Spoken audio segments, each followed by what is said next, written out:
The more I read the story of Pontius Pilate, the Roman governor who had Jesus killed, the more I realize how similar his temptations were to some of ours. If you remember the story, Pilate is questioning Jesus, and during the course of that conversation, Pilate becomes convinced that Jesus is innocent. And Pilate walks outside and he tells the angry mob of Jews his conclusion. Pilate was a Roman official who was entrusted with keeping the ever-rebellious Jews under control. And when he realized that the Jews weren't going to accept his conclusion of innocence, that they weren't there to talk about legal matters, they were there for murder, he started feeling the pressure a little bit. He then attempts to find kind of a middle ground between doing what he knows is right and appeasing this mob and easing the pressure on himself. And so he agrees to have Jesus beaten. And that's exactly what he does. He has Jesus beaten, and then he's brought back, hoping the Jews would be appeased, and guess what? They weren't. And all of a sudden, Pilate started to feel that pressure building up again, and he had to make a decision. And of course, if you know the end of the story, you know that the pressure became too great for Pilate, and he relinquished, and he allowed Jesus to be crucified.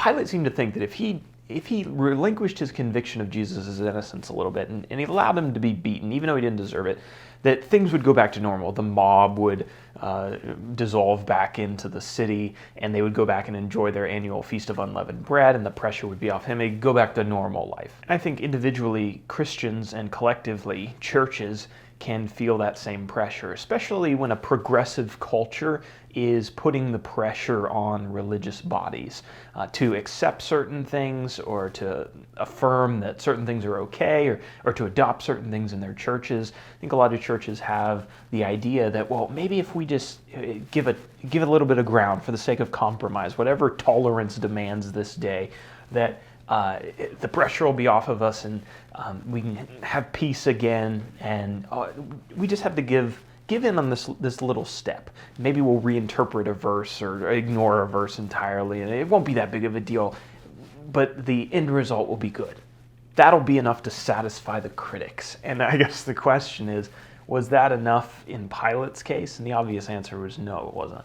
So don't buy into the strategy that giving up a little bit of ground on conviction is how you fix a situation and get out of trouble. It's not. You only find yourself in more and more trouble as those people, those critics of yours, come back in a year, 5 years, 10 years, and start demanding more things, expecting you to give up even more ground, because they will be back, because Satan is never satisfied.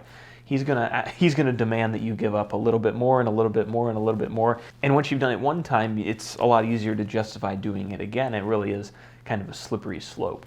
We have to decide ahead of time whose side we're going to be on. Are we going to stand with Jesus and with the truth, or are we going to give in? There really isn't any middle ground. We've got to plant our feet on God's side and not give an inch.